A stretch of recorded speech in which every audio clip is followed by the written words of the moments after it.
And we're live. So today's going to be an interesting episode where we're going to bash technology.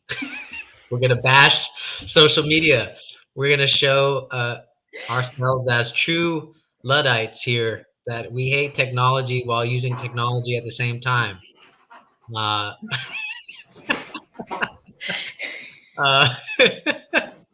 uh, we're, but What anyways, I go ahead, Michelle, go no ahead. no, go for it. You're doing great. Just take it Uh, away. Take it all away. um, but it's recently come to my attention that with the rise of technology, it always needs to be in conversation. The rise of social media. I mean, the very fact that people want to be influencers, right? Uh, and this idea about, and I think this will start the conversation for between the two of us. This idea about um, now we are constantly, in some sense, in front of an audience. There is never really an escape to not being in front of an audience. And maybe there is the anxiety about always being in front of an audience, but then there's the counter, right? Where if I'm not in front of an audience, that also causes me anxiety because then I feel deeply alone, right? So I'm gonna leave it there for you to see what you say. Yeah. No, I think that's a very interesting point. I think we are in a constant documentary. We're always documenting, our lives, and therefore we have like an orientation toward our life as needing to be documented somehow. Like somehow we'll miss out on something, or we can't like substantiate it without this documentation. And I think that's interesting because as you were talking, I was kind of thinking like, well, I mean, is this necessarily new? Obviously, it's new in its manifestation, right? With the types of technology we have today. But is that necessarily new?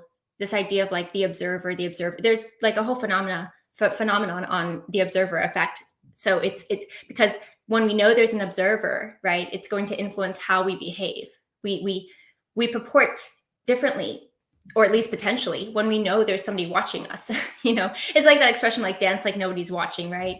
Well, why is it? Because there's something about being beheld that transfixes you or transforms your way of engagement. But I was thinking about this before social media, before technologies really were, information technologies were very advanced, and it's like maybe people still felt observed by their families. I was like, can nature observe you? I don't know. You're kind of in this, and I mean, there's also the big question for me of like, does God observe you, right? So maybe perhaps people used to be more aware or more thinking about this in terms of like a transcendent observation, and now we have this technology observation, which is kind of like, I talk about this a little bit in the Screen as Religion, the talk I did on Anchor, where it's kind of like a transcendent, but it's also made by man. So it's a quasi metaphysical transcendent, the internet itself, right? And like this other that's watching, right? But we also like we kind of, like you said, we kind of want to be seen, right? And I think we've talked about this before, Javier, where it's like, people have a deep desire to be seen. And I think sometimes people, it's almost like they take it on the very corporal level of what that means, but they hope for the affect of being seen, right? They put themselves out there to be seen because they really want their like soul to be seen, right? They want to be understood. They want to be seen in that dimension. So I think we have a lot more opportunities today to put ourselves out there to be seen. But at the same time, it's not in real space time. It's not in the same physical location, though it is still there is still a shared space, but it's not the same phenomenologically as two people being in the same room, literally face to face. So I think what that makes me think about is like the fact that there are senses that are not represented, right? In that type of exchange. And if anytime there's a limit on senses, I think there's a limit on our sense, like our sense of self, how we make sense of ourselves, how we make sense of the world. But it's kind of our coping mechanism. It's like, well, we do it anyways because it's there for us, and it's an outlet to be seen, right? It's an outlet to be observed. And so, I mean, I think if one can be, I don't know, if one can be mindful of it, perhaps they can use it in a way to allow themselves to be seen, that it also kind of informs their actual geolocational life. Obviously, though, there's a risk there of like complete escapism, just being seen there and never finding a seenness in your daily life, like with those in your proximity. Okay, you said a lot there. But Sorry. no, it's not a bashing in that Yeah, sense. But yeah. I mean, this when you is a talk about, bash. go ahead. This Oh yeah, it's a bash. this is a bash. We are bashing social media. But no, I mean, there is something to say, right? Because like the philosophers would always critique the idea of, I mean, there were philosophers that critiqued the idea of senses, right? That, oh, it can deceive us and so on. But the thing about now about technology is that there's an extra layer of deception. Oh, absolutely. Meaning, like, not only can my senses deceive me, but now through the medium of technology, there's filters, there's edits, there's so on. So it's like, it's almost, you can almost say there's like intentional deception that is constantly confronting consciousness. And I've been thinking about this from a Hegelian perspective, like as I'm reading Hegel, and Kojève, where Kojève says, right, that we desire to be recognized by the other. To me, this sole statement proves the very existence of Twitter, Instagram, Snapchat, TikTok.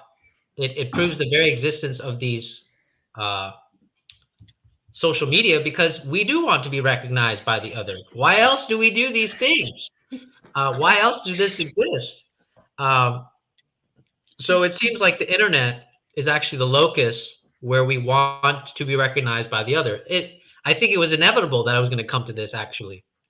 That man wanted to do this, but the thing is, I believe it kind of backfired a little bit if we're not conscious about it. Yeah. And it's because of the extra layer that you're talking about. This filtering, the edits, the censorship. Censorship Yeah. is a huge deal about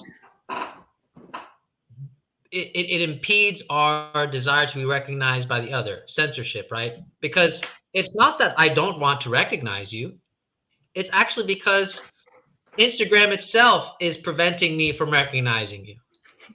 Right? It follows a specific algorithm, and if I don't obey that algorithm, then I'll never get to notice you. I'll never get to recognize you. So this idea of algorithm impedes our recognition of the other. But the problem is there's still a subtle problem there that Kojève points out, is that we want to do this without work, or we get obsessed about working without recognition.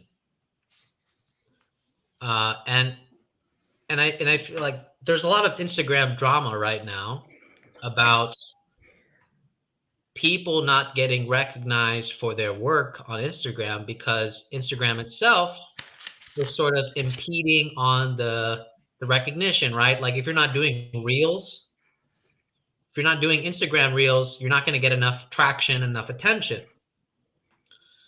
And but I also feel like this is the wrong way to approach it. Like people need to, I guess, I don't know how to phrase it, maybe master the work. Do the work itself for the sake of itself, and not because in my opinion, that's how you truly get recognized. But if you're already sort of wanting the recognition without the work, I mean, I don't know. It's this weird cycle of like, I think people begin with doing the work and then wanting to be recognized. but it's the very fact of you wanting to get recognized that negates itself into a bad faith of work. Hopefully that makes sense. But I'm passing on to you now. No, that was really good, Javier. Yeah, so it's interesting because you're talking about the algorithm and how Instagram itself is a type of arbiter, right? It's like an arbiter of who gets to see one another, who gets to, it's almost like the big parent, like, or the God figure, right? Like who gets to have these divine interactions that are very organic or seemingly organic or algorithmic, whatever you want to call them. And what's interesting is that if I go back to like the words of social media itself, because that does really fascinate me, then it's almost like, okay, well, Instagram's kind of like, you're not being real enough, you don't have reels out there, you're not making all these reels, so we're not going to give you the same valuation because you're not. It's very interesting to me because I think that word real on our psyche level, I wonder if it just kind of orients us to be very toward reels and this kind of moving video that is already playing. Like when it shows up on your screen, it's like already playing, as if you just saw it in real life or something. And then it's like continuous, right? They just kind of pop up to the next one. And like, you just kind of, it's just this eternal space of reels. And I wonder if our psyche does then sort of start to conflate the word real and real in this kind of very unconscious space. And so we start to prioritize it as well. Just like Instagram, we kind of say like, that is more real. I do feel more in touch with them. I do resonate more with this person because they do reels. And I mean, just to be honest, it's very easy to get kind of sucked into reels and, have your people that you watch their reels and you just like, how do I explain it? Like, why is it so enjoyable? Like, why is it so just, it just really sucks you in and you just are there and you want to just kind of just want to stay there. And maybe it's sort of like, there's something about that just almost feels like, I don't know, it's either that you kind of feel like you get a different type of reel or something in these reels that are created. But what I really want to stick to is the fact that it's like Instagram does say like, well, you're not being real enough. You're not making enough reels. So you're not real. Like you get like kind of the back seat, you get kind of like hidden. And then we will kind of just keep populating the people who are making the most reels because they're the most real in this world of the social media world, which it is a kind of world. It is its own kind of place. It has its own language. And so I think that's really interesting. And I was thinking about a little bit about what you said on Coach Evan recognition. And I was thinking about this in terms of, oh, that's right. I had this thought last night. I was like, okay, Kojef, you mentioned him, and I think that is really important to this topic of recognition. You know how like there's almost the master slave dynamic, right, in Hegel, and then Kojef talks about it, and how it's kind of like, well, none can really recognize each other without being each other, but then they negate each other, and you can't have. It's like you basically like only somebody who was like a master at, a black belt at karate could know if the other person is a black belt in karate because they can only recognize that skill level. You just wouldn't understand unless you were like a black belt in karate. So I guess what I mean to say is like, I wonder if the screen kind of gives us all a level playing ground to be recognized, because now like, and it's mentioned this in my screen as religion acted as like a screening process, right?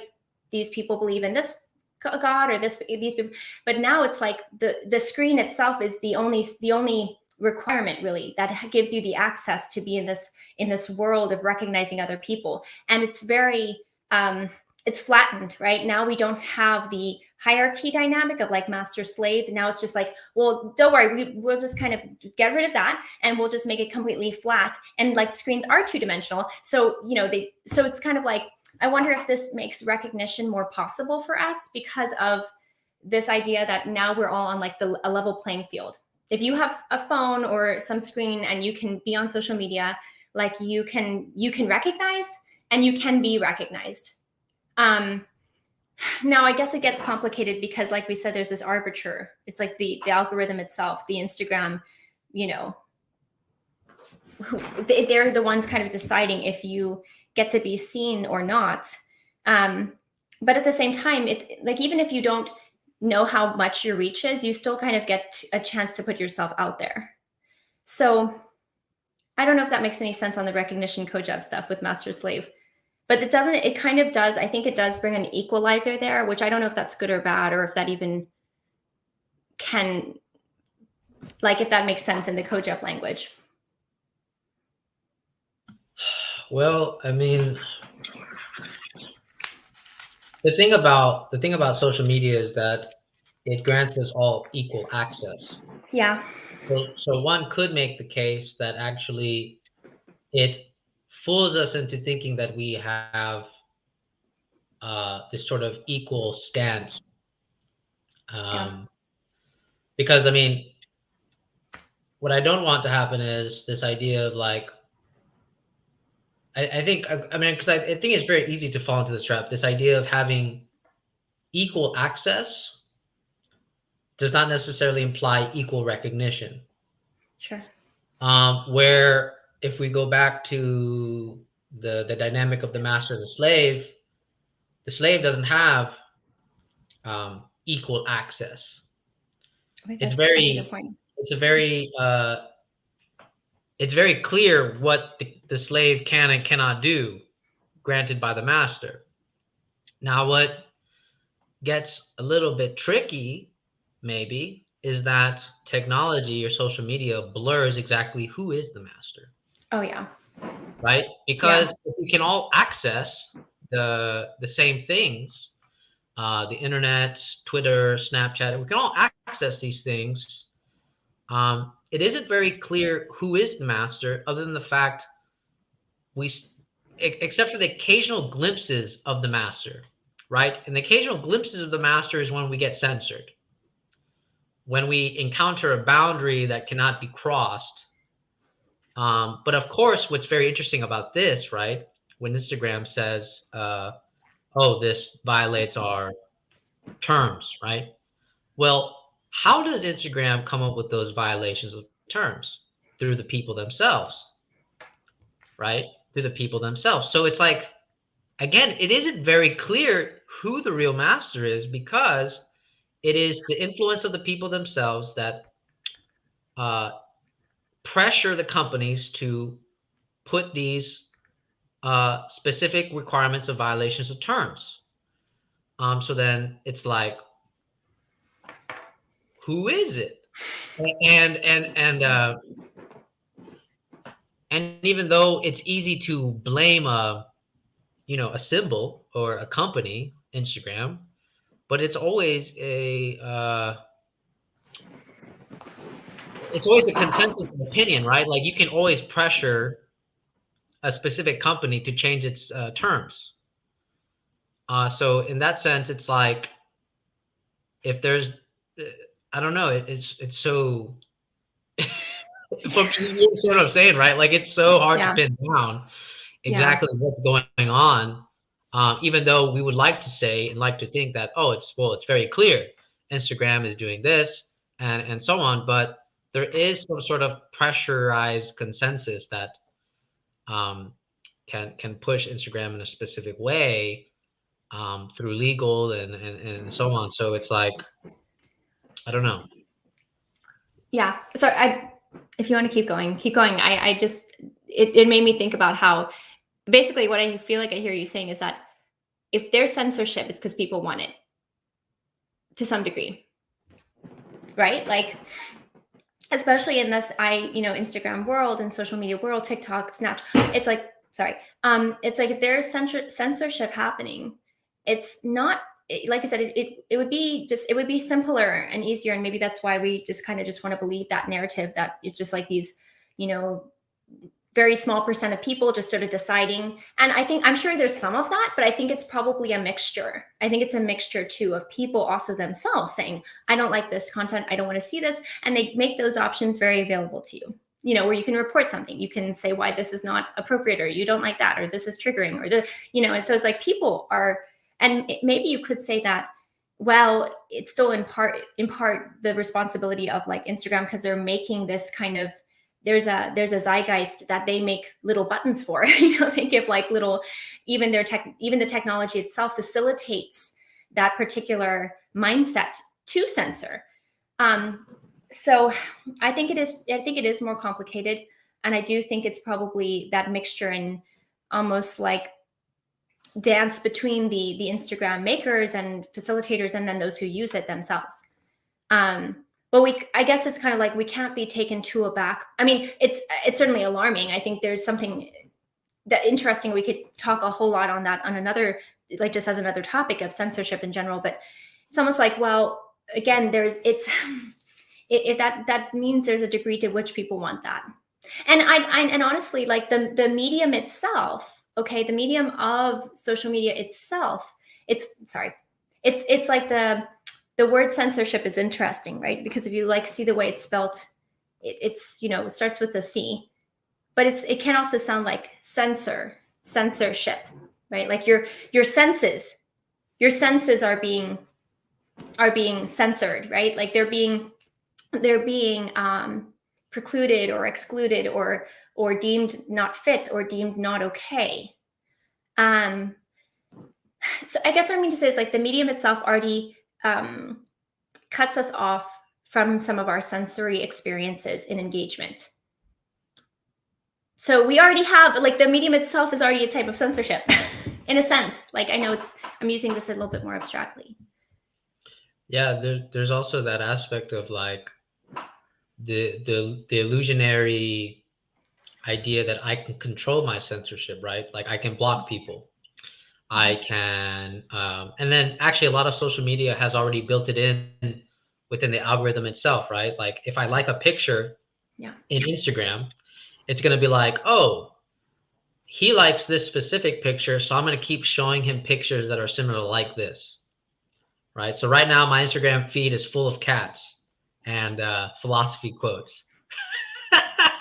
Right, so it's an anime. So but the thing is that I mean, I enjoy it, but the problem is I never get to truly encounter another, right? And this is going to be like the very Hegelian switch here, where I'm only ever encountering the in itself, right? I'm only ever encountering myself. I'm never truly encountering another, because the way social media has places its algorithm is that you are always encountering a reflection of what you already like.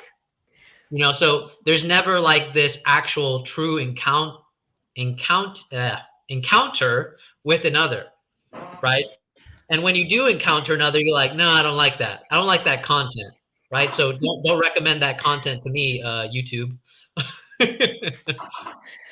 So I think you're really right with this, Javier. And that topic came up with Daniel Zaruba a long time ago in our talk on technology and dating. I don't know if you remember a while ago that you brought this up, and so I want to say, like, I think that's very true. But to kind of play devil's advocate a little bit, how is it any different from like just, oh, I just happen to like going to, this cafe. I have these, I have this family. I have these friends. I have these locations. Now they're locations and they are physically chosen, like in our corporal body, to go to. But we will not necessarily deviate very much from the things we like. Now, serendipity would have it that maybe you would like just happen to see a car passing by that has has a person in it, or has like a color or a style, or like, some ad on a bus going by or something. Those things happen. And maybe what you're saying is like the algorithm will really never let you see but so much out of your comfort zone or out of your like zone, if you want to call it. But I don't know. I'm wondering if like what you would say to that. Like, is that all too different from like our life itself? I mean, I'll just say really quick, just because I do think that there could be the difference is that the physical example of I happen to frequent these places. I happen to be frequent these people, if you will, like frequent these people. Then it's like it's you doing it. It's you doing it. It is a blend of like your unconscious, all of your like associations and like your past and all but it's you doing it. Whereas like in the Instagram example, you are doing it, but you're also having somebody doing it kind of in reciprocity with you. So it might feel like, it's less in your hands while it's always in your hand looking at social media. But I don't know. What are your thoughts on that? So my thoughts is what I like about if we like let's say we play the example of being able to go to my favorite cafe, going to my Yeah. favorite place to eat. What I like about that is there's not a set algorithm. You can only set an algorithm in the sense of like my daily routine. I like going to this cafe. I like going um, to this place to eat. I like hanging out here with my friends. What's what's different about that is like you kind of alluded to it already. There's always that chance to encounter another. There's always that chance encounter, whether I'm at the cafe, whether I'm with a group of friends, because even a group of friends always attracts new people, new others that can lead to a confrontation with the other for this person. So there's always that chance encounter. My problem with social media is that it doesn't leave any room for chance encounters.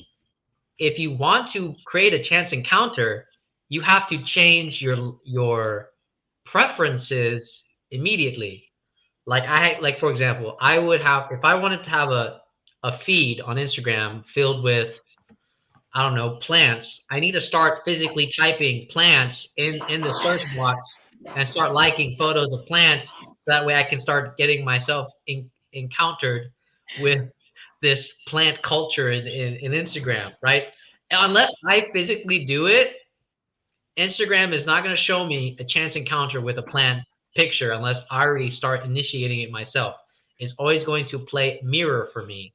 Um, I don't know. How do you feel about that? How do you feel about that? I think that's true. I think you're right. I think you're right with that, Javier. I do wonder though if, because I'm just thinking about my own like the feed that comes up, that like search feed, which I think is also another very funny word. It's a feed. We kind of get our feed there, and I think that what's interesting in what you just said is that what I'm hearing though is that the new cat meme page that comes up that you haven't seen before is like you're like, well, it has the category of cat, so it's not other, even though it is technically new to you. Like it is technically an other, is it not? It's still a type of other. It's just that it's categorically akin to what you like, what you've already liked, and what you've already clicked on or engaged with. So, okay, how about well, we could say this then. It does expose you to the other, but it is much more narrow. I think that would be fair to say. And there is more there is more mirroring, right? Because in the real world, I don't know, unless you think about like law of attraction, because people will talk about that a lot, where it's like, kind of it's the world kind of, I mean, I can get this way. I'm always talking, I talk about like synchronicities and stuff like that. But it's like the world kind of just brings you whatever. And it may or may not fit with whatever you like or what you enjoy or what you have done, like your previous experiences. So I mean, This? I'm playing devil's advocate because I agree with you. Like I No, no, no. really How do. about this? No, I no, because do. I think your point is good. I think your point Okay. is Okay. good. How about this? I would rephrase it as I'm gonna be charitable and give and be like, okay, we do technically encounter another, right? But here's the thing.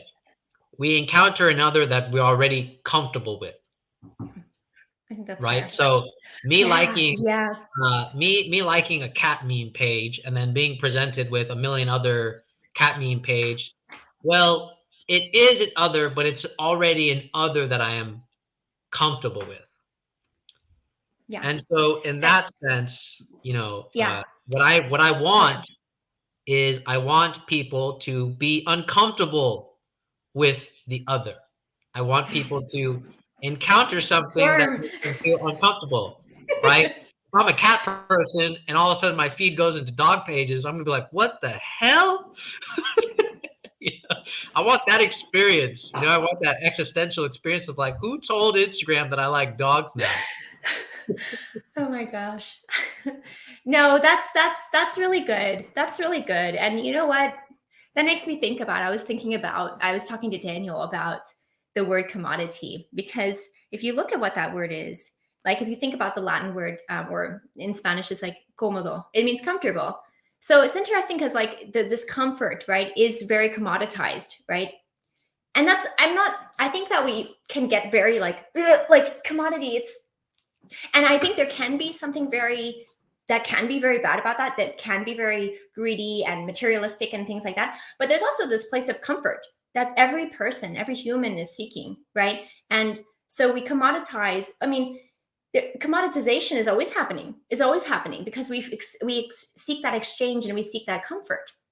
So it just also can happen with goods. And that's why I think Instagram and the algorithm does this type of comfort zone, because it probably, makes you want to stay there longer, and it might make you want to buy stuff, which is not necessarily good or bad. It's just that it's kind of giving you what you want without you having to ask. It's like very attentive to you, so it can give you what you want without having to ask. And who doesn't like that? Who doesn't like that? Like a type of mind reading. Now, this also can be extremely like creepy and surveilling, which is the risk of it too, and I think to your great point about being uncomfortable, I think being uncomfortable is really important. It's like, I guess I'm just thinking in my head, like, okay, what are the risks of this? I think that, you're talking about Kojève and the work, right? I think that if we want to be able to become humans, as Kojève talks about, we need to do the work, and the work is uncomfortable. Work is always going to be, to some level, uncomfortable. If it's just comfortable, like you're in your bed sleeping, you're taking a nap, like you're just like relaxed. And so I'm not saying that it has to be like, just slaving away at work and just like it be horrible. But what I mean to say is it's uncomfortable. It is uncomfortable.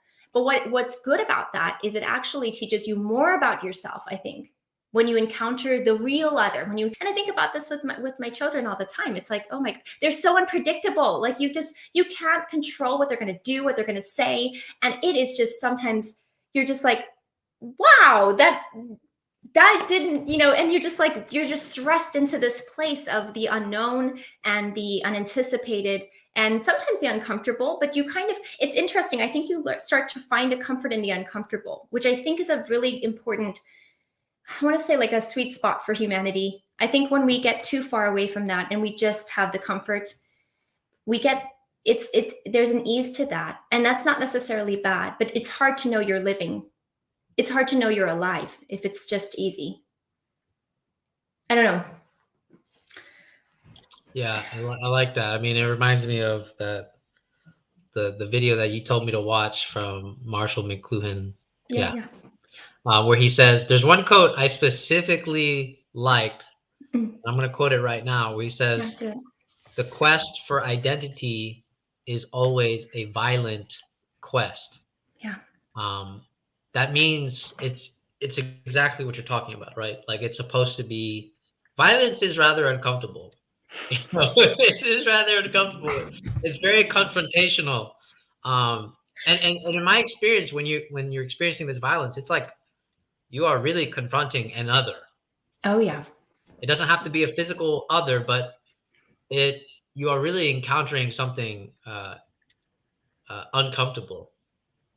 And I do feel like, oh yeah, was it actually me and Daniel Zaruba were talking about this, how America is like paranoid about coddling. But what's interesting about that is that even though parents are paranoid about coddling, it actually has transferred into the idea that the states now coddle. yeah. So it's like, did we ever escape the idea of coddling, even though you tell your child to leave the house and grow up, but yet the state itself plays the role of the coddler? That social media and everything else plays a role of the coddler in terms of censorship, in terms of you can block people, you can filter out things that you don't want to see, and so on. So it's like this idea of, I don't want to coddle my child, yet everything else has features that you can coddle yourself with. You know what I mean? Yeah. Even the internet space, you can coddle yourself with by only being acquainted with the meme pages you like, the philosophy groups that you like to encounter. You can cuddle yourself very Absolutely. easily with these environments, and just never leave the nest. There's so many nests that you can just choose not to leave. Oh my gosh, that's so good. I'm glad you and Daniel Zaruba got into that. I think that makes me think of this, Javier. It makes me think about how, so comfort, it's not like we're talking about comfort like you should just completely get rid of it or something, or like that you even can, because you can't. You won't ever escape, I think, comfort and being comfortable and being uncomfortable. Because I was trying to think about this. Okay, if we have this comfort in social media, okay, that they just provide for us and they coddle us, right, and we never have to leave the nest, where's the uncomfort in that? Where's the uncomfortable? Well, it's going to emerge. It's going to emerge somewhere around there. And where I think it might emerge is that you could potentially feel, and I mean, please push back on this, or like, I don't know, give me some ideas. But maybe it could be that one can grow uncomfortable in their actual context. Like they feel very uncomfortable at school, but they feel very comfortable in their social media world or life, or their gaming, when they, whatever they do that kind of gets them away, and they feel they're like a totally different person there. They can be, I mean, and yet, like, maybe at school they feel very uncomfortable because there's not the anonymity there, the ability to be anonymous, the ability to edit yourself or what you want to say or what you want to look like, right? So or there can be the uncomfort of letting it down, putting it down, or letting it go, or not being in it, or something. Like, you can kind of get like, people can get like antsy, like, where's my phone? Like, I need to go check this or check that, or, So I'm just wondering about what is the uncomfort in the comfort, because it's always going to be, they're always going to both be at play to some capacity, right?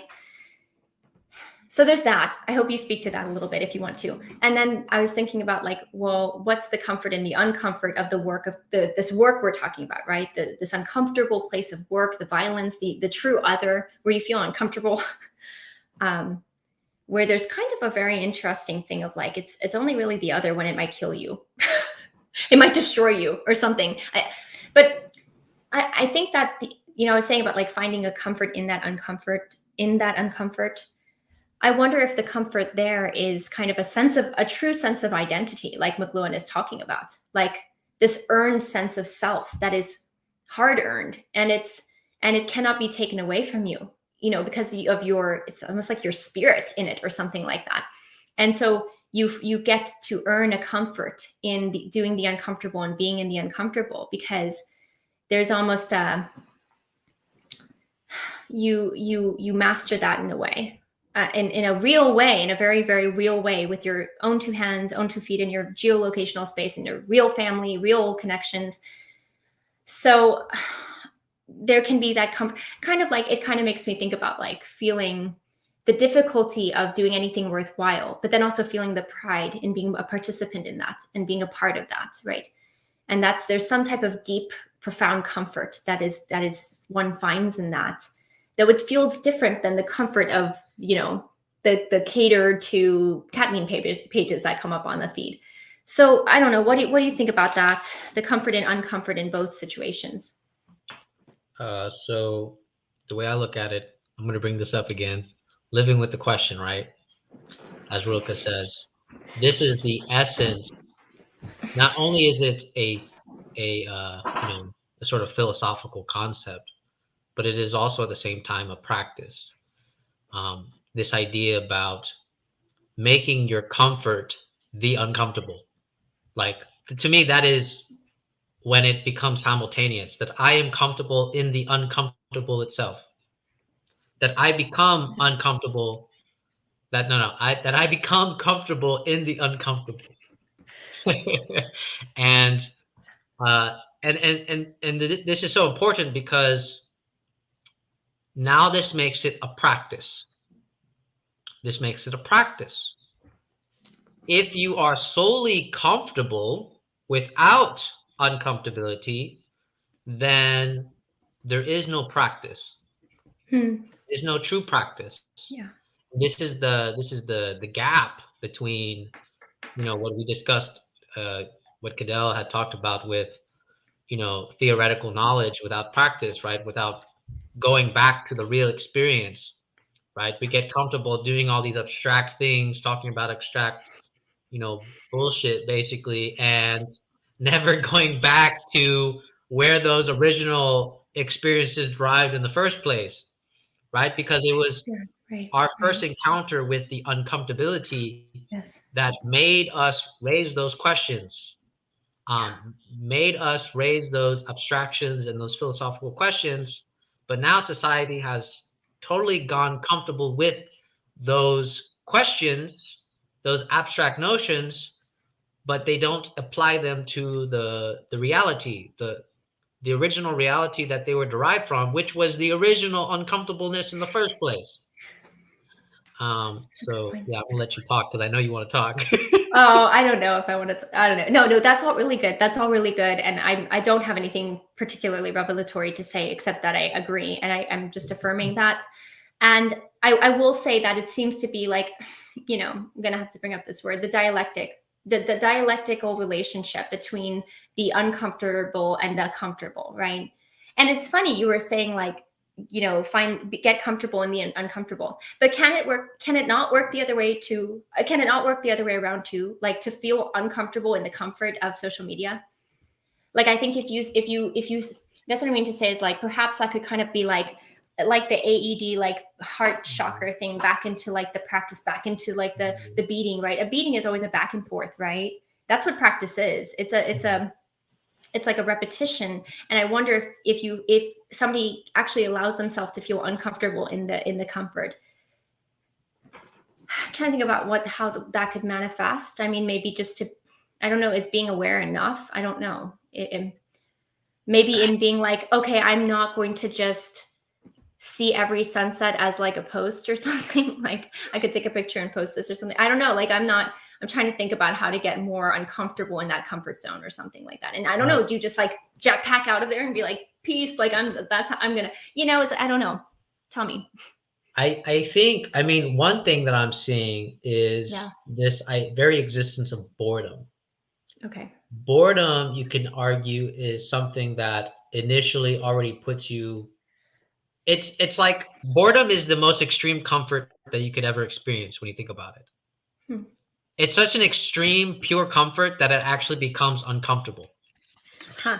Interesting. And and and I'm kind of playing off of this from like the lectures of Stephen Holgate on Hegel, where he talks about how if you think about pure nothingness and pure being, uh, pure nothingness becomes pure being, and pure being becomes pure nothingness, and that it happens simultaneously. So I was thinking about applying this now to boredom, where boredom is this true experience of that I am so comfortable.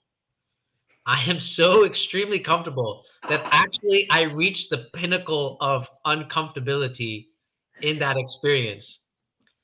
And so I thought that's a really interesting experience because it's like we don't know how to handle boredom because boredom is at the same time the pinnacle of comfort and uncomfortability at the same time.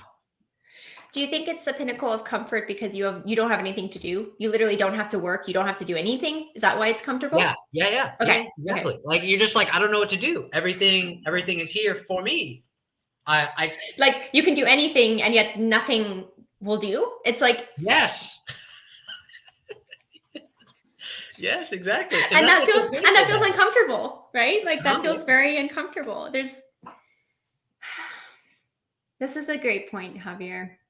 I mean, so basically maybe there's already the feeling of uncomfortable in the comfort in, if we think about it, if we help ourselves with the framework of boredom. mhm, I think that's true. I think that's really good.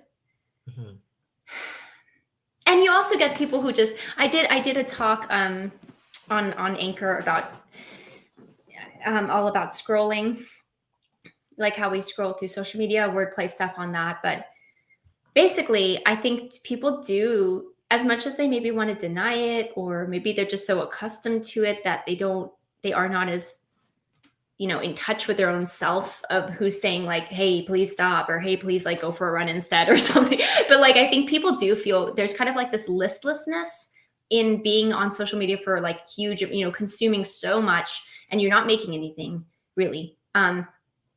Maybe beyond a selfie or something like that. I mean, no judgment there, no judgment to selfies. I'm just saying, it's like if the proportion is not like balanced, then it can feel very kind of, like I said, listless. Like you kind of feel like, oh, I should probably do something else. I should probably, the feeling of productivity is not there. And I mean, we can like glorify and deify productivity. So I'm not trying to talk about that so much, but just this idea of like, how does it actually make you feel? What's the affect of being on social media all the time? There's good and there's good and there's bad. But I think the boredom is where you particularly feel a sense of, I don't know, it's like kind of it's not comfortable, and it, and you feel like, gosh, I just like should go do something else, go take a shower, go for a run, go do something different, like go, just do something else. Now, I don't know, like I wonder, are there people out there who don't ever get to that point? And it's almost like the people get to that boredom place of uncomfort and they just keep going deeper into the social media. I don't know, like, what do you think? It's not like a turning point. It's not like I should take a break or something. It's like they just kind of go harder, deeper into it or something. So what do you think? I mean, I think the way I could look at it is like boredom, like I said, boredom is that pinnacle where it leaves you an opening to confront truly another. But if you don't want to, you can always try to get sucked back into the sameness, you could say. The sameness, the same self-identical algorithm that's just going to feed your. That's why TikTok and Reels are so popular, because it doesn't even give you a chance. It doesn't even give you an opening Exactly to experience that boredom, because it's just yes reel after reel after reel after reel after reel. Yeah. You never get to really encounter that opening, because until suddenly consciousness kind of snaps back and goes, wow, I've been doing this for like 5 hours. Holy crap. Oh my God. And but the thing is, by the time that happens, you're no longer bored. You're just like, oh, like I can just do. I've figured out something else to do now. Like maybe I'll just watch my show. I'll watch Attack on Titan now. After scrolling on Instagram for like 5 million hours. I know I'm kind of throwing some low blows at Michelle right now. I feel personally attacked, and I just don't even know what to do with myself now. Can I say something, Javier, now that you personally attacked me? What I think of is interesting about the word real is that, I mean, it's just interesting because what do? They reel you in, right? Like reeling in like a little fishy or something. Just reels you in. And I think that's very interesting how it does this gravitational pull to it or something. And yeah, it's weird because it's almost like we exist in social media like there's no time or something. Because then you're like, oh my gosh, like I've spent how many hours? Like you're saying, like how much? Also, I'm not even going to defend myself about not being on social media for 5 hours or like for how long. But yes, I mean, sure. Could it get to 5 hours? I'm sure it could. But, it can be just some excessive amount of time, right? Or when you're like, I literally have other stuff I need to do. I'm doing this instead because I don't know. It's almost like you find this sort of like timeless escape in that. And then you get like, you kind of get like smacked in the face with reality and you're like, oh, no. Like there's still clocks, like there's still time. And I have literally just like given up X amount of time, which brings me back to your original comment, which made me think about this at all in the first place, which when I was like, hey, we should talk about this, it was your comment about TikTok on Facebook. When you talked about like, if Kojev says time is man, does that mean TikTok is man, right? And I guess I just bring this up to say that I have a spoken word friend, poet who is a musician who's really big on this. And we talk a lot about this, Bernard Hankins. And he would talk all the time about how like you almost like give yourself in your work, in whatever you give your time to. It is literally like you're giving your you're giving yourself in that act, right? So I wonder sometimes if like maybe the reason why TikTok and Reels and things like that are um, so sticky, if you will, so tantalizing and such an indulgence, is because it's almost like we just want to be able to actually give our time away on like in our own very very private decided way. Like we get to decide, because a lot of times you're giving your time because of your job, right, or because of responsibilities, and there's nothing wrong with those things at all. But there can be like there's a responsibility, there's a work, it's harder, it's not, you're going to have to do stuff you don't want to have to do in your responsibility sometimes. I mean, overall, you want the responsibility, you choose it to a degree, depends on with work, especially. But you choose that responsibility. But there's also a sense in which you're like, because we're human, there's like, I don't really feel like doing that right now. I'll do that in like 10 minutes, which becomes 30 minutes, of binging on Reels or something like that. But it's just this interesting. I guess I'm just interested in the fact that it is called TikTok, right? And like I told you in my notes, like TikTok, it kind of has that feeling of like, oh, you're almost out of time. And yet they give you back all this time. They're like, here's all this time. Here's TikTok in a good way. And you can just come and kind of be in this sort of timeless. Daniel said that it's actually technically called like point time. It's a sort of like time that is all these points, and that's what it is. It's fragmentation. These reels are not making some movie. No, they're all these separate reels. Maybe there's a continuity in the fact that it's the same couple that you like to watch or something, but it's like it's all these there's fragmentation in there. It's not like the Kairos time, which is past, present, future in a kind of sort of harmony or something. It's like the same type of profundity, but it's in points. But anyways, I guess I'm just thinking about time, man, what the Kojak comment you made, and just sort of like why we end up, why people find themselves in that. Why is it so sticky? McLuhan talks a lot about like hot mediums and cold mediums, and how the medium itself can be, it gives us a certain gravity toward it and an awareness that's different than we would have otherwise. So that was a whole lot of different things, but we can get back to the uncomfort and comfort. I know that's kind of where it all stemmed from. I do have something else to say, but you talk first, and then I'll say what I was going to say. Yeah, I mean, I was thinking about the TikTok thing as well. Even though Kojak says, time is man, but Daniel's point about this point time is very interesting, because so what makes popular content today? Typically, popular content today is actually the most confined and constricted notion of time. Like it's like you have to present your content in basically a 10-second clip, right? Or else you won't get That's recognized, interesting. right? Yeah, Or that's really interesting. Right? You won't get recognized. Yeah. If you don't do that, if you don't somehow stuff all of you in a 10-second clip, you won't get recognized. Yeah. And so TikTok is actually a very interesting play on the fact that you don't actually have enough time to be yourself. Interesting. That man has somehow enraptured himself in a 5-minute clip in order to get recognized. Where when Kojak talks about time is man, at least man himself is carrying in his body the whole history of past, present, future, right? But now TikTok, this phenomena, confines man to a 5-second clip in order to be recognized, which is of course unsatisfactory. Maybe that's why there's so much existential anxiety about, if I don't follow this form of recognition, then what am I? What am I? What is left for myself? What is left of my work? How do you feel about that? That's a good point. That's a really good point, Javier. I think that's good. What is interesting to me in what you said is this idea that it's, because I'm talking about the endlessness, or the seeming endlessness, right, of the TikTok space or whatever, this kind of profundity of time and the points. But I think what I love about what you just said is that the irony is that we're hyper fragmenting. We're giving not a lot of time. Like you said, it's like, okay, set the timer, set it down, and oh shoot, sorry.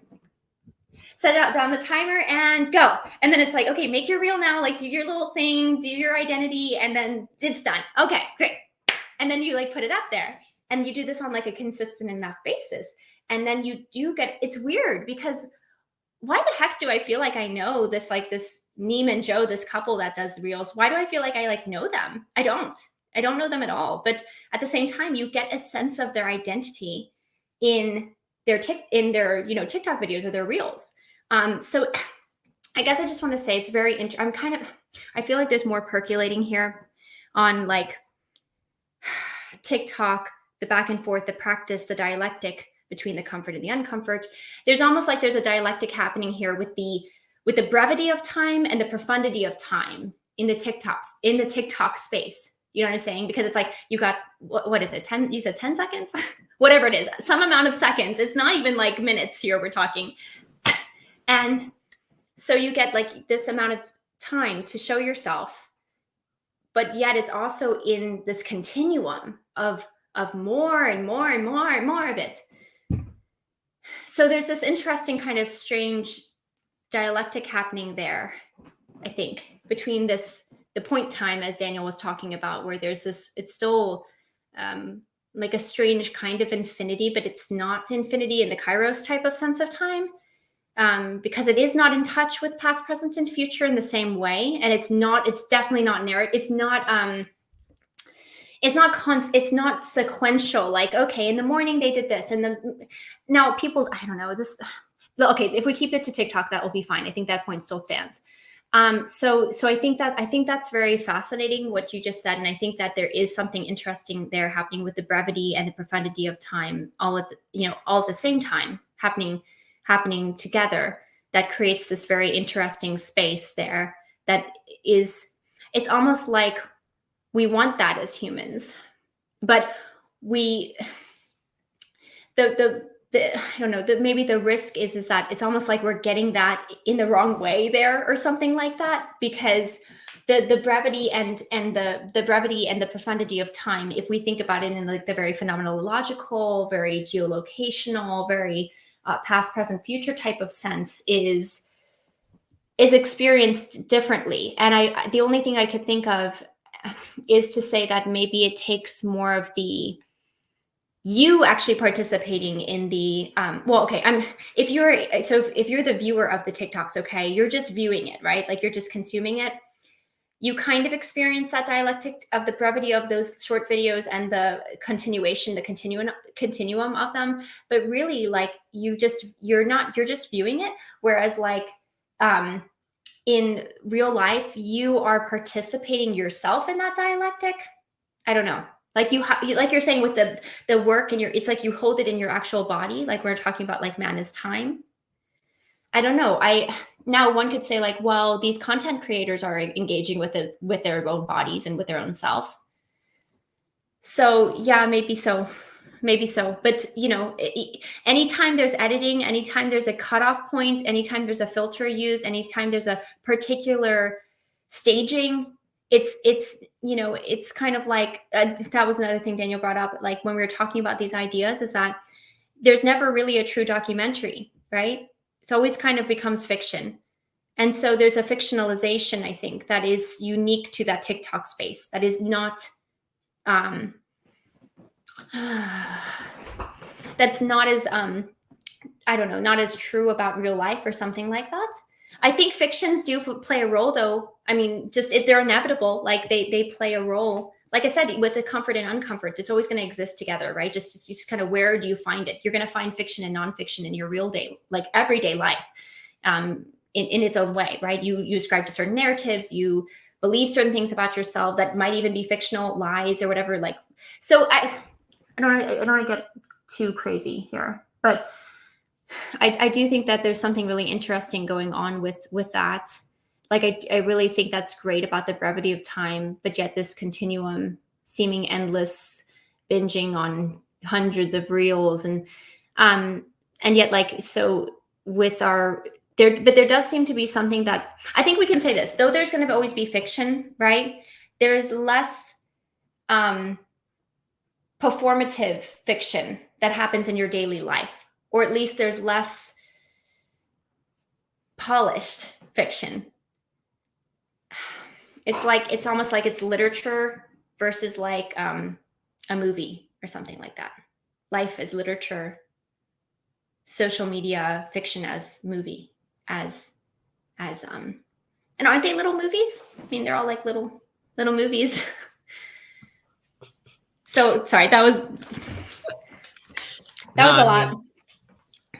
What is it? I have to bring up at least Freud's point, right? That all autobiographies are fiction. Yeah. To some degree, right? Yeah. So the thing about work, right? The thing about TikTok, Instagram, all these, it really does feed on the idea that man himself is a creator, right? Man desires to create in order to be recognized. Now, that the problem is with the mediation of technology, and censorship and so on, is that man now confines his work to a point of time, a 10-second clip, a 20-second clip. So what I'm trying to say is that it's not real work. Real work is the embodiment of the totality of history itself, the present, the past, present, future. You don't get any glimpses of that kind of work when you're watching TikTok. You only get work in the sense of uh, a point time, and it's so strange because it's almost empty. I don't want to be too bold. I don't want to be too bold to say it's empty, but I think I'm willing to die on this hill today.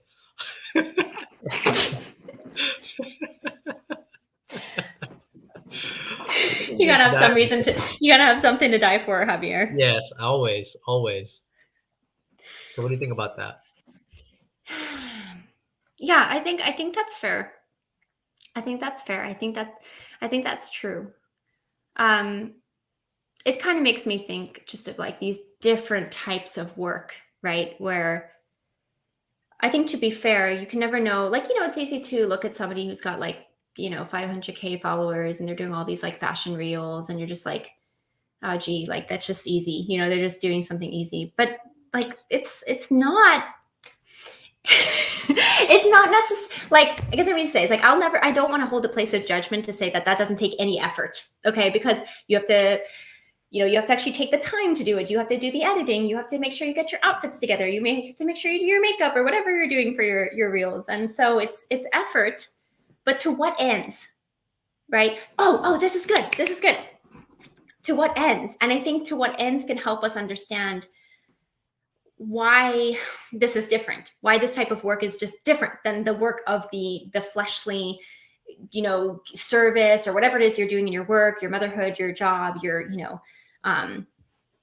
labor, right? And so what's interesting is that the ends of the work of TikTok, Reels, social media is trending, right? It's like, what is trending?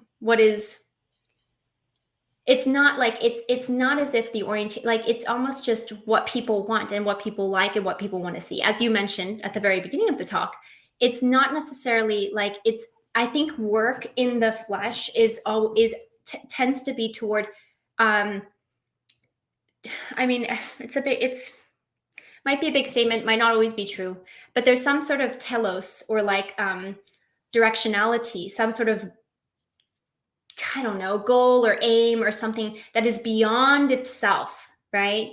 Beyond itself. That work does.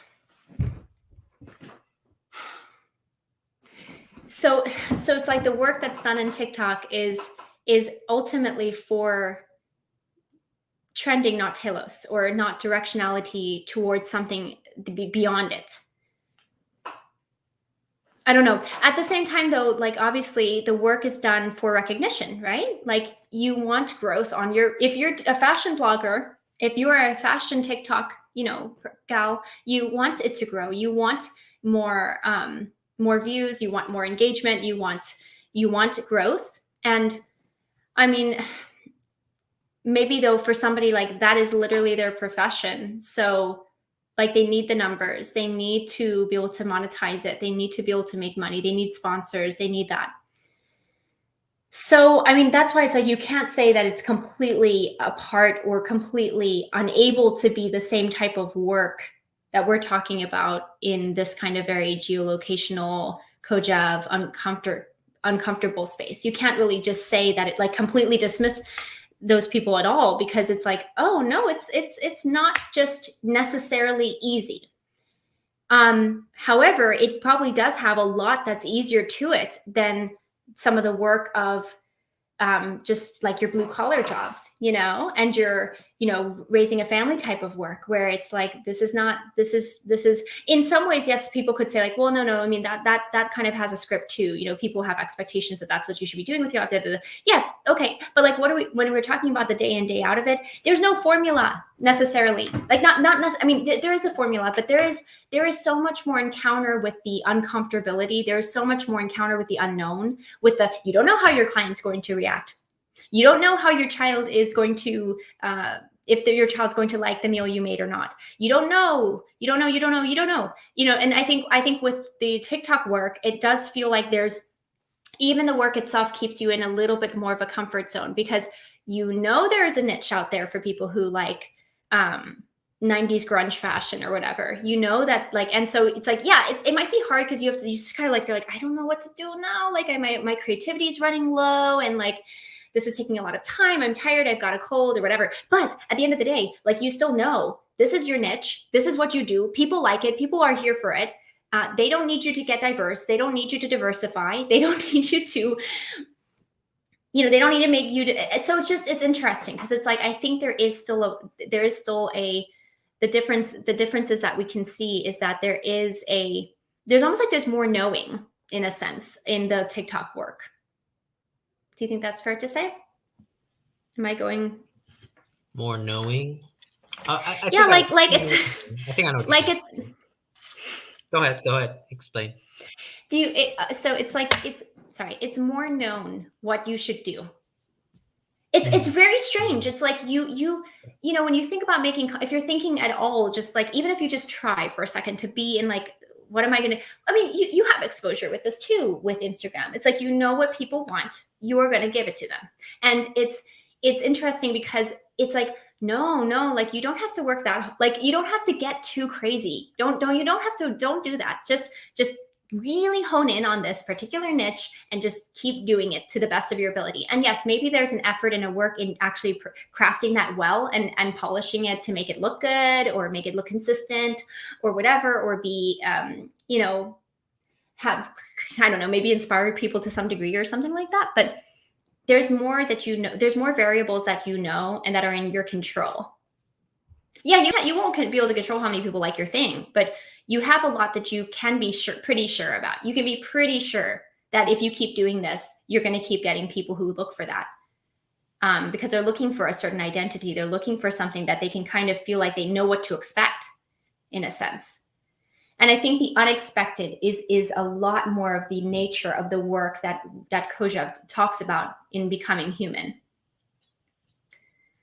But at the same time, there's still expectancies, if you will, in that, these are particular roles you have, and these are particular things you do. But I guess I'm just thinking about the very practical, like what literally happens within the time of that day or whatever in that work is so much more variable, because there's also so many more like face-to-face interactions, right? You don't have face-to-face. You literally don't have face-to-face interactions on TikTok. You don't. You're talking to a camera. Arguably, we're doing that now. But I mean, we're face-to-face, but it's different. It's not the same. So something that came to my mind as you were talking was that we're trying to make these distinctions between types of work, right? Okay, yeah. And it's true, right? Like you said, it's not that they're hardworking. It's not that they're not working hard at their craft or so on. Right. It's that the problem that I have with social media type of work is that they are working for consumption. Everything is aimed toward consumption, right?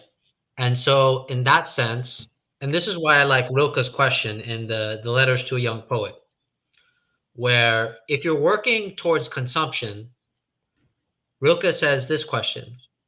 He says, if you were to not be able to write for the rest of your life, would you be able to live with yourself? And if the answer is no, then you're meant to write. But I feel like creativity dies the moment you start setting itself for consumption. And this is what I meant for um, work as confronting the entirety of history. Like, you make work to confront the entirety of history, because that is not necessarily meant for consumption. Um, but when you are putting work in the gears of consumption, then you get TikTok, you get Instagram, social media, you get all these work aimed at consumption, and it gets very confusing for people because you can talk to them and they say, "Oh, well, I love being a fashion, modeler on Instagram. I love doing all that stuff." But if their accounts were to be completely deleted, they would be destroyed, right? They would be destroyed. They'd be like, "Oh my God, I've lost my identity." And yet, what's really funny, just to play on this notion of accounts, right? Like, you make an account. Yeah. Actually, what they're having an experience of, and this is thanks to Daniel Zaruba, what you're experiencing is actually only an account of your loss of identity. Only an account. Yeah. That's Um, so good. because if you actually truly loved what you did, losing that account would not in any way uh, disturb you, because you do it for the work itself without recognition. And I think that the real paradox here is that when we aim towards not recognition but recognizing the work, because I feel like when you're aiming, you're creating work for consumption, you actually are not recognizing the work. You're not giving your work some type of being on itself. And this is why I think real art that gives being to it has such a powerful effect. When you read, like, Rilke's poetry, when you encounter Da Vinci's paintings, I mean, these are people that gave their work true being to some sense, and it is thrusted into the course of history rather than being thrusted into some type of realm for consumption. I don't know. I mean, I don't know how you feel about that. Let's see. Yeah, no, that's so good. I love that kind of play on words with the account, right? And it makes me think. It makes me think a little bit of, like, just even scripturally speaking, like, what is the account you can give of your life, And there's there's something that kind of, it's almost like we lose sight of the life itself in the account, right? There's like a conflation there and a blurring. And it is very existentially destabilizing if you were to lose that, because you do feel like you lost your life or yourself. But yet it's like, no, it's like, it's right here. Like, you're still here. You're still present. You're still, embodied, right? Now I think at the same time, like, if you were a writer and you wrote a lot prolifically, let's just say this was at a time, let's even just say it was like before printing press, okay? And then, like, you've got all of your work, you just keep it somewhere in your house, and let's say it all burned, like, just literally all burned down, could not one still have a similar feeling of loss of identity? Do you think that it's like more likely in the TikTok realm because there's such a image, there's so many representations of the self, with the image of the person, that therefore it's easier to conflate yourself with, this captured image? Whereas like your books that you wrote with your pen and ink, your quill and your feather and it's not like you can see it looks different from you. I mean, just on a very basic level. So there's that question. I mean, maybe I'm answering it here. Like, I do think that there'd probably be, I'm sure that there could be anguish in losing your work. But when you, like you said, when you do the work for the work itself and not for the recognition, well, guess what? When you, in the process of doing that work, in the process, you are building up your humanity. You are building yourself. And it does not require the existence of those books, those manuscripts to prove your existence, to prove what you've learned. Because guess what? You hold it within yourself, in and for itself. Like your talk. Remember the dating the absolute solitude concept.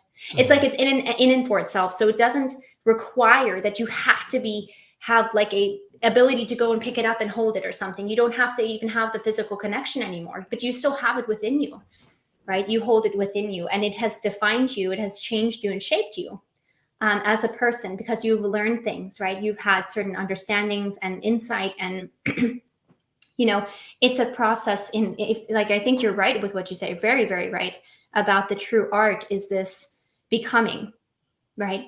And it does not have to, yes, is it nice that the art is still there for people to see or be provoked by, or to just to exist? Yes.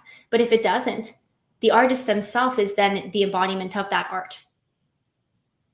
And I do think that it's maybe more confusing and difficult. And I can empathize for people who are on TikTok, how they would feel that way, because literally it's your image out there in the world. It's like your face, your body out there. And it's like, if it goes all away, what's like, of course it's going to feel like yourself was kind of deleted, like, you're gone, or you don't count, or you're vanished, or, we don't want you anymore. You know what I'm saying? So, but we also feel like, I don't know, I just keep going back to this idea of like, yeah, it's almost like you feel shamed by your Instagram dad or something like that. Like there's this father figure, and you feel like not seen or not appreciated or not loved or something, even because your account got deleted.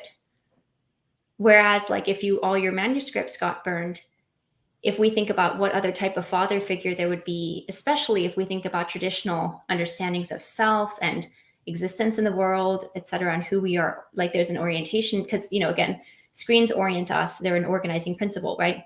Well, so religion was that for many, for much of time. So it's like the thing with that relationship with that type of father of like God, or, the transcendent being, is that there's a way in which you embody the value. It's not just your stuff that you do. It's you, yourself, that the Father or the God or the metaphysical being accepts and embraces. It's a very much closer type of connection. Whereas with Instagram, there's literally like, there kind of feels like this strange interruption. I don't want to say interruption, but like kind of mediator, right? The screen itself, or this inability to access the Instagram people, because it's not just your body and the other, right? The metaphysical large structure, and in this comparison, it's like, God, Father here, and then it's like Instagram Father, okay? In the Godfather example, it's like, no, it's like it's your flesh and it's your connection with the divine or something like that. With the Instagram, it's like, it's you and it's you, but more so it's your medium. It's your media. It's what you make. It's your media that has the connection with the IG, with the Instagram or the TikTok or whoever father. Does that make any sense? This is abstract. This is, but I do think there's something interesting happening there to make this distinction of like, the work itself is the being. Yeah, it's almost like the way you're describing it, if you were to take screen as religion seriously, right? Where let's not. Just kidding. Well, I mean, I'm going to add to your concept. I'm going to add to your concept where you know how I'm joking. the religious figures would play as like the mediums to access for God, right? Yes. Technology or the screen, you could say, acts as this Pope-like version, right? Where it's like, I will give you access through my knowledge or whatever, so that way you can access what you want, or have some type of recognition by God through this. Uh, Mm-hmm. but there's another thing I want to comment on was, so in the master slave dialectic, according to Kojève, right? The slave acknowledges that the master is not going to recognize him, Okay. Mm-hmm. and that's Mm-hmm. why he works. That's why the slave works. Um, but I feel like with the invention of social media and technology, is that the slave already begins with wanting the recognition, and then having bad faith work. And there's a very subtle distinction, because Kojève says the slave becomes the master of the work so that then he can confront the master in a life or death scenario, right, for recognition. And that's what I am typically concerned about, is that, and like Rilke alluded to this too, right? Like, would you be able to live if you couldn't write? It really shows that there's this existential precedence about my own work, because you need to have a relationship with your work in such a way that you'd be like, I would die if I wouldn't be able to do this. Yeah. But it does get confusing, because Yeah. like we had talked about, it's that people already want to die if their like account got deleted. But is their Yeah. account really their work? I mean, think about this, right? If Yeah. you I think are that's. advertising your dresses on Instagram, right, and selling them, you'd say, this is my work. But here's the thing: if your account on Instagram gets deleted forever, is that your actual work that has been erased, or is it the very fact that the material existence of your dresses still exist? Right? They still exist. That means the work is still there. The thing that they're upset about is that no longer their work can be recognized. That's a good point. No Yeah. longer their work can be recognized, which means you've already built a false premise with your work. Oh yeah. Oh, absolutely. I mean, I think that you're right that it can get a little confusing there, because it's like, wasn't Rilke saying the same thing? Like, you die without being able to do your work. But I think what Rilke is talking about is this yearning, this inexhaustible like need. You have got to do this. And guess what? It doesn't matter if like no one ever reads it. Like no one. Or if like a million people read it. It's like there is no, the only recognition is for you to recognize that burning, yearning desire, that deep need. That's the only recognition that is a part of that dynamic of what Rilke is talking about, I think. Because I mean, like I said, there's always going to be the things that we're critiquing over here, somewhere. I think there is a recognition. You have to recognize that in yourself. But he says, like, be very clear to see if you have that or not. You know, do you recognize that in yourself or not? And it's not really a moral thing one way or the other. But if you have it, then you will die for it, right? Mm-hmm. You will die if you don't do it. It will basically kill you, you know. Mm-hmm. And so I think that's like, I don't know if you want to disagree with me there or not. I'm not sure, but I think there is some type of recognition, but it's you unto yourself, or you unto the eternal internal, right? Mm-hmm. That inexhaustible, that insatiable type of desire and need. It's really hard, because desire gets, that word can be tricky, but you understand what I'm saying. It's like you have to birth this. It's like a mother, you know, you have to birth the child. It's there already. You cannot escape it. It needs to be birthed, and you will need to birth it, and you will need to hold it in some capacity, you know, in what your capacity is to hold and nurture that, which you have brought into being. And the child grows up though after you nurture it, and it goes on to its own life. So you never hold it permanently, right? You never hold the child permanently, just like with your work, right? So it's kind of like your offering, and in a sense, that offering also becomes its own manifestation of the having to recognize what's in itself, right? What recognition of the eternal internal that Rilke so beautifully discusses. And I think you're right that with the TikTok arena, that I mean, I think that's such a brilliant point, Javier, and really should be underlined, is that they're not so much upset about losing their work. They're upset about losing the chance for recognition. They're upset about losing the visibility, the being seen. So it's like being able to do the work unto itself is to be able to be unseen, to accept that, to accept it and know that that work is almost more substantiated and has more longevity and maybe even more power in the end. I would phrase it in this way, that Okay. sincere work, like when I'm actually writing something, right? It's not that, I mean, it's nice that people read it, right? But when I am actually writing something, I am confronting myself. And it is through this confrontation that I recognize myself through my work, and my work recognizes me. And this is the sort of recognition that is more substantial, in my opinion. And I think this is exactly what Rilke is talking about, that you do it for the sake of itself. And it's because of the sake of itself that I recognize that the other recognizes me, meaning my work. My work recognizes me Exactly. because it is the first true encounter with creator and product, creator and its creation. Its creation recognizing the creator, um, and creator recognizing the creation. So this, in my opinion, is like the sincere work, because uh, if my YouTube account were to be deleted, right? Let's just say this, and I were to have like a fit about, oh my God, now nobody gets to see my work, then it's like, I caught myself, like, because then it's never, the true work itself is actually not the YouTube videos, but it is actually me going through me going through the process of my thinking and having dialogues with people. To me, that's my actual true work. It's actually not the videos themselves, but it is actually me encountering myself through a screen, where I just kind of like talk about my thoughts, talk about my ideas. It's always me encountering myself.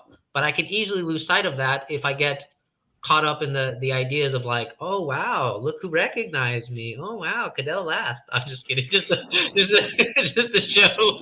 Just We love you, Cadell. we love you, Cadell. So Yes, we do. it's very easy to get caught up in this idea, but Yeah. it's more Yeah. about No. how can I get my work to recognize me, which is obviously very hard, because it's like, oh well, it doesn't have any tangible human qualities, but it does, because you put the tangible human qualities in that work. And if your work is that empty, it's because you are obviously doing it for for that kind of recognition, Yeah. that other type of No. recognition. Yes. Yeah. So good. So good. I think that's spot on. And it is funny. It is interesting that we almost have to, like, okay, because when you're saying about your YouTube channel being deleted, like that's the crazy thing though, Javier, is like you could go, like, let's just, like, I hope it doesn't get deleted, but say it were, you could go on to do a video and you hold within yourself everything you have done so far, everything you have learned so far, every type of engagement is in you. It's in you, it's held in you, so you can always bring it out again, basically have it be brought out again, in your continuation of work, in your continuation of the videos. So I think this is very interesting, because it kind of like it I think the risk with social media work is that, as we're talking about, it's like the true work is within yourself, right? The true work is with the recognition of yourself with your work, and then back the self-referential, in order to actually, like, actually to grow, to become, and to develop. And so it's like, I think that what's interesting is that, because social media in its nature is a media generator, it generates this, it's like, here's you and your work, like we're talking about, and this is sort of a little dialectic here. we've got now another, like we've got an extension of that. It's almost like the output, right? And what's happening is that output is getting confused for the work itself, right? And probably, like I said, why that might happen is because it's literally, especially in TikTok videos, etc. Usually, not always, but for big influencers, there's a lot of times it is their literal face, their literal body, their literal interest. And so no wonder they're conflating it. No wonder it's easy to basically start to assume that the work itself is the work when it isn't actually the work.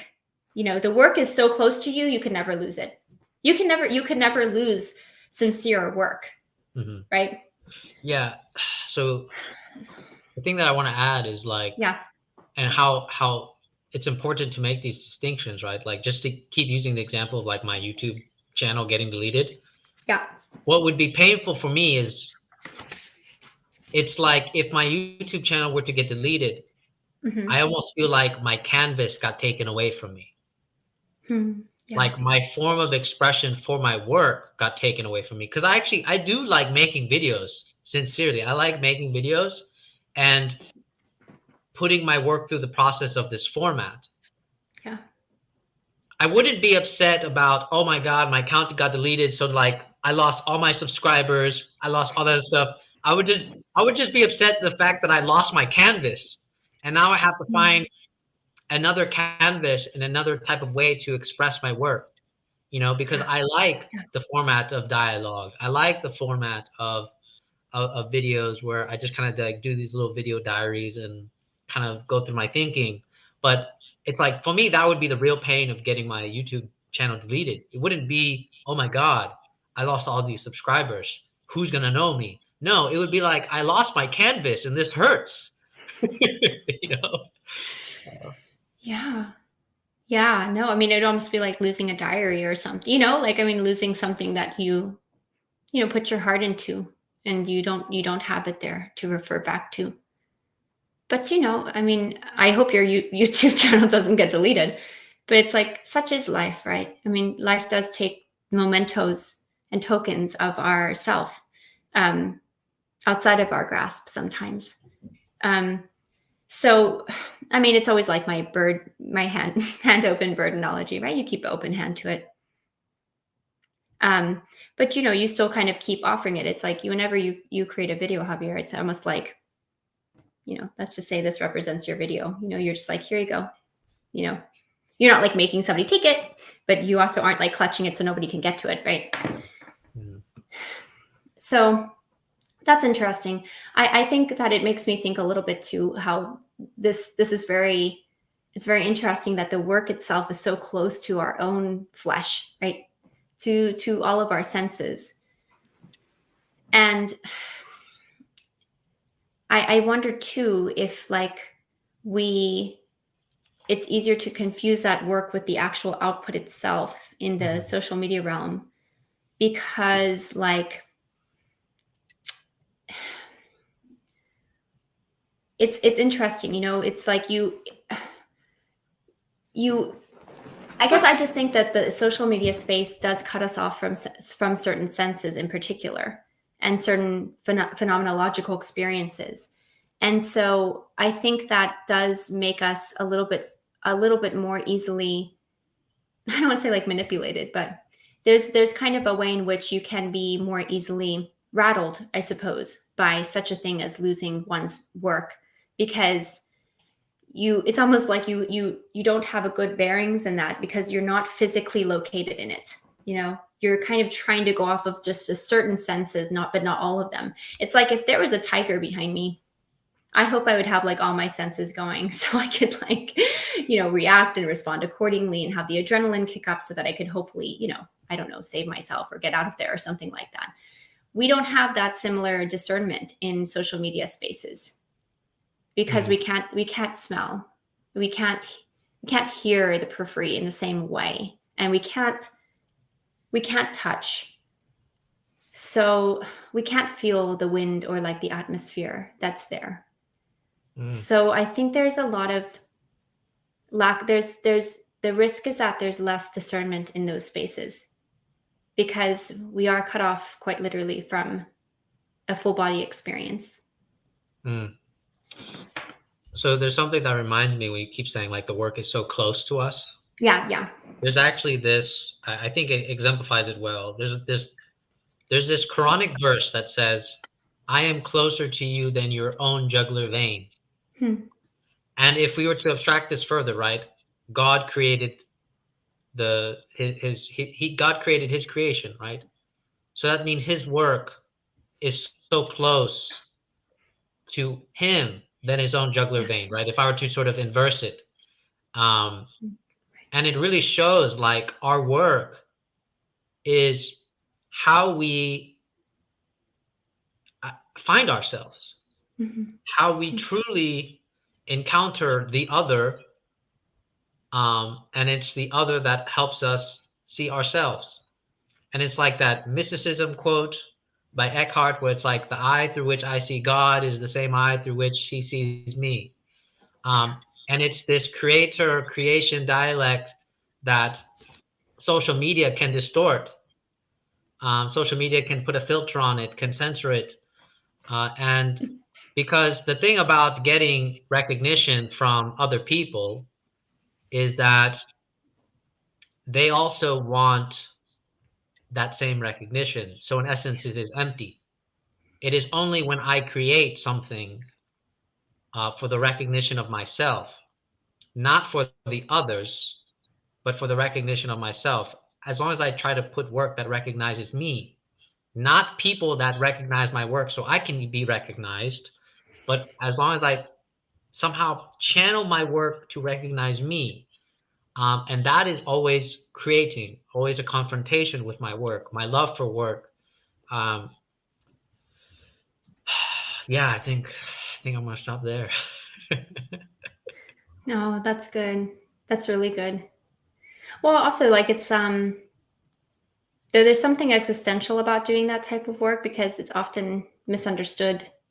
It's often thought of as like selfish or, it is. I mean, it's like, is it making you money? Is it, what is it doing? What are you doing? Right. But so there's that element of the existential in that work. At the same time, that's good, right? Because it does prove there is something about that is at the very essence of your existence, right? It is the very manifestation of your existence. Of course, it's going to be existential, and I think along with that, nobody can, like I mentioned already, like nobody but yourself can take that away from you. I mean, maybe death, I don't know, but you'll never experience that loss then, anyways, right? If you die, I mean, that would be it. But so it's like you can't, when you rely on the recognition of others, it is so I guess I'm going to say you're either getting one existential or the other. Okay. And the existential of the work that's the sincere work that's very close to you and very close to your own body it's existential in that it almost is a manifestation of your existence. Whereas the other, the recognition of the other is, it puts you in the existential uncertainty because you can never be sure if you'll get that recognition or not. And even if you do, it's not as much as the other person. It's not, you don't have as many followers as the other person, or there's, you know what I mean? So it's like, it can be very hard to find sort of satisfaction that actually then ends up making you continue, like motivates you to keep going, because you can always feel some sense of it's not enough. It's not enough. Mm-hmm. Whereas if unto yourself, you kind of decide if it's enough. And also it's almost like, I don't know, I have this image of like, this kind of shape of a person. That's the person. Only yourself can literally fill that entirely in a sense. Whereas if you always try to use another person, it's like a mismatch, essentially. Now, I do have a question about this now, Javier. I don't want to blast us off into another 2 hours of conversation, though. I mean, I would gladly accept that. But what if somebody hears what we're saying here at the end and they're like, oh, interesting. It sounds like you don't want to encounter the other because you just want the self-recognition. What do you think?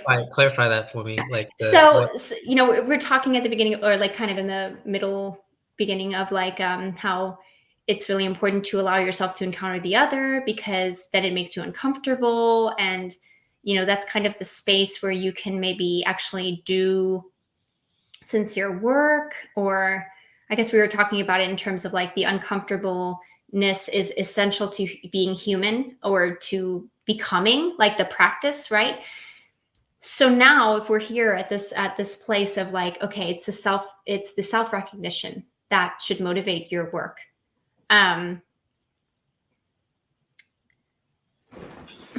Well, maybe we're talking about this in terms of what should make you do your work and what your work is, right? But I guess what I mean to say is like, what if somebody listens in and says, oh, well, that seems very insular, like you're not willing to encounter the other in that. Mm. I don't know. I don't know. I mean, because okay, so work, right? Well, yeah, okay. Let's put it this I'll way: propose something though. the sincerity of my work. The paradox there is that when I'm sincere about my work, Yeah, okay, yeah, yeah. The work recognizes me, but funny enough, you could say that the work recognizes me through the other. But it's a Oh, I see. very small difference, right? Because you need to first encounter the work itself without ever knowing that you're going to be recognized. There's no guarantee. You have to live in this existential non-guarantee. That means you have to have death in front of your doorstep every single time you confront your work, because there is never any guarantee that you will be recognized. But it is through this very impossibility, through this very paradox, that makes recognition possible. That the others who are also seeking recognition encounter your work and recognize you. But I don't know. It's like this thing where it's like you can tell that somebody has actually done the work, and somebody is continuously doing the work because they are constantly encountering themselves. Yeah. It's kind of like when Yeah. it says the real atheist is the Christian because uh, he is basically always in this existential anxiety about he doesn't really know. He doesn't really know, where the Christian is kind of comfortable in his certainty about God's existence. And so he gets but the problem is that to use kind of Ibn Arabi here, is that I feel like when people ask, oh, do you believe in God? I feel like that's a very cruel question, because in fact what that means is that I stagnate the work of searching God, right? And I don't want it to get theological for people, but it's just kind of like an example where you must, when you are doing work, it's also a searching. It's a constant searching. It's a finding and a searching at the same time. It's a finding and a loss at the same time. Uh, you have to understand that this is what it means to always be becoming, Yeah. that I find it and lose it immediately. And this is where death and life itself is so intertwined. Uh, and so to me, this is how you truly encounter your work and truly encounter yourself through the others and recognition, because you're constantly in this mode of basically, as Ruka says, living with the question, that you are constantly finding the answer and not finding the answer. That is the comfortability and Yeah. the comfort in the same line. Okay. Yeah. So sorry, I'm glad you just said that because I think now I understand better to answer this kind of quandary that somebody could throw at us or something. It's like the true other is always the place of the answer and not the answer, right? It's that place of we don't know, but we're still going to do it. We're still going to engage with it. We're going to confront it. We're going to confront ourselves, basically.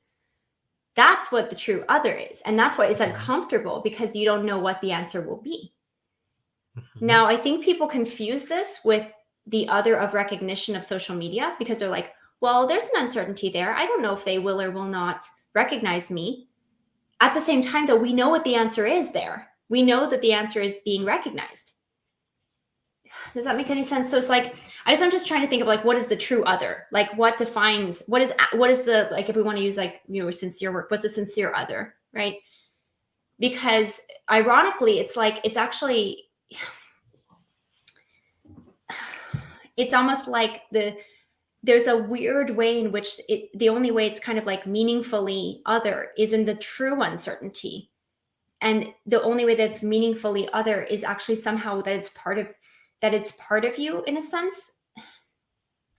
Whereas like another person is complete. So yeah. I'm gonna interject here real quick and say Please that do. this is where this is where death comes in, because I feel like the true other is death.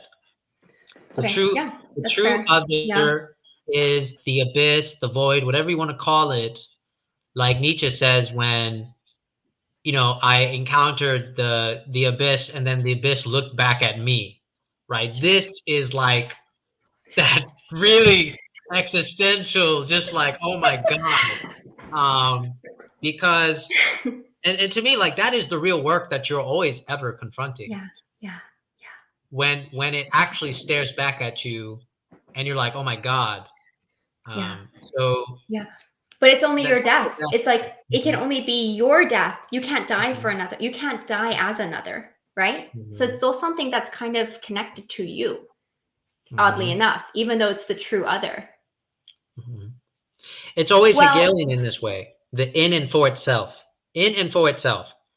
Like like this is where consciousness, as in a Hegelian way, is kind of like attention seeking, because it's always in and for itself. Um, but I think death has to play that role of a sincere in and for itself.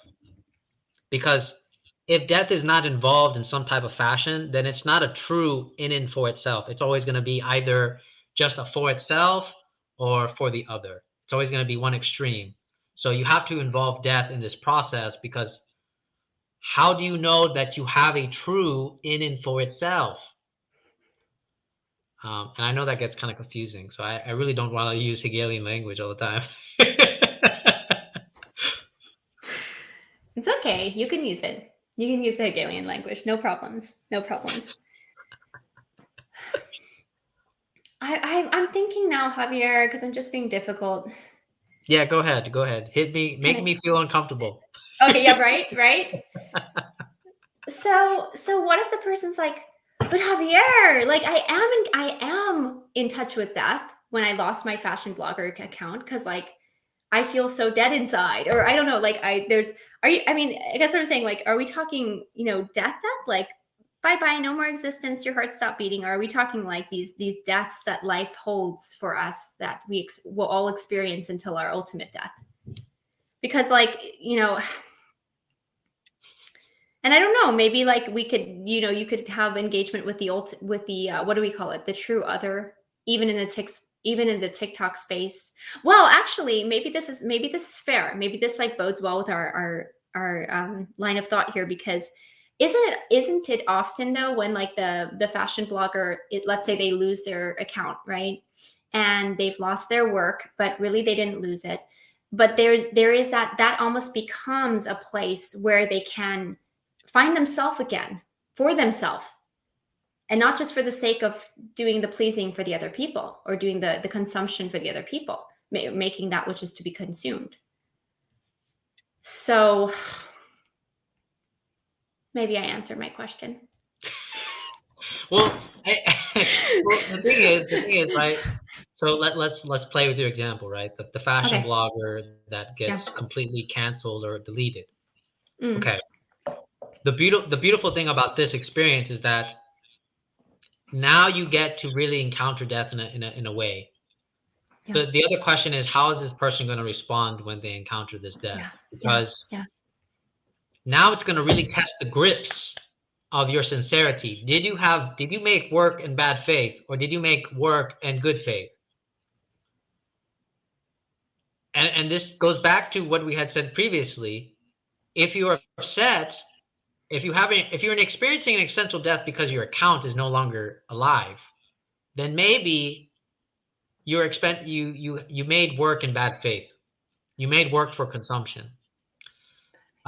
Whereas for me, if my account got deleted, it's not so much about my account getting deleted. It's that my canvas is lost. Somebody took away my paintbrush, essentially. So that's a different type of existential experience. Um, but both deaths are kind of like uh, are necessary, right? Because if I lose my canvas, what this forces me to confront is how do I find myself a new canvas? How do I find myself a different paintbrush to express my work?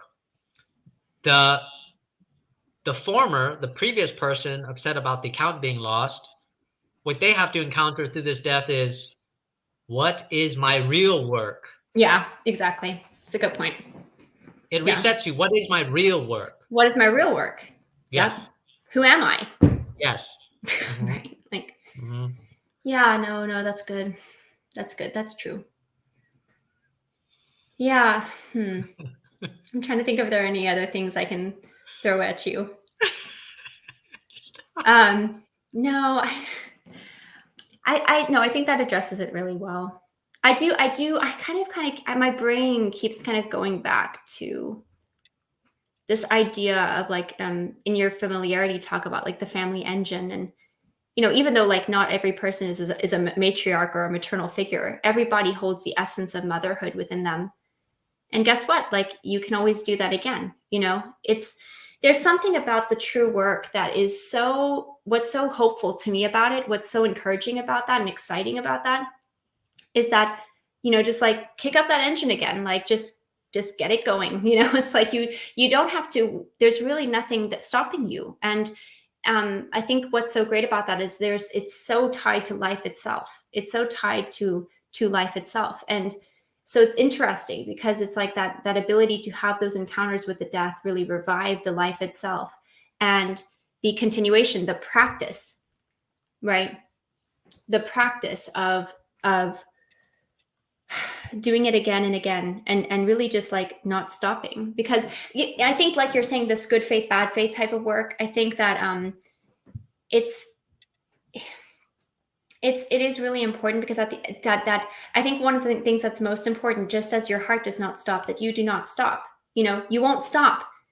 You won't stop making. You won't stop trying. You won't stop striving, or asking the questions, reading, hashing things out. But there is kind of, I think, in this is sincere work. It is vulnerable, right? Because there's nothing to hide behind. You don't have your work to hide behind. You are the work. So yeah, I think there's a type of like on I think with the fashion blogger example, which is funny that we're using that because she's all about the clothes, right? The kind of like the clothes in the Eden sense of like the shame and the covering, right? There's kind of an uncovering, and it's almost like, oh gosh, here I am, So I think there's something vulnerable, but it's always in the vulnerability that there's so much power too, right? In a good sense of that word. Yeah. And this is what I want to express, right? Like, because I already wrote in like the comment here. Okay. Hope lives in death. Hope lives in death itself. And you could say this is maybe one of my critiques of sort of former theology, or theology that doesn't acknowledge the negative theology, like mysticism and stuff, where that I think people, it's like, there's this famous song that I like to listen to, and it says, everybody wants to go to heaven, but nobody wants to die.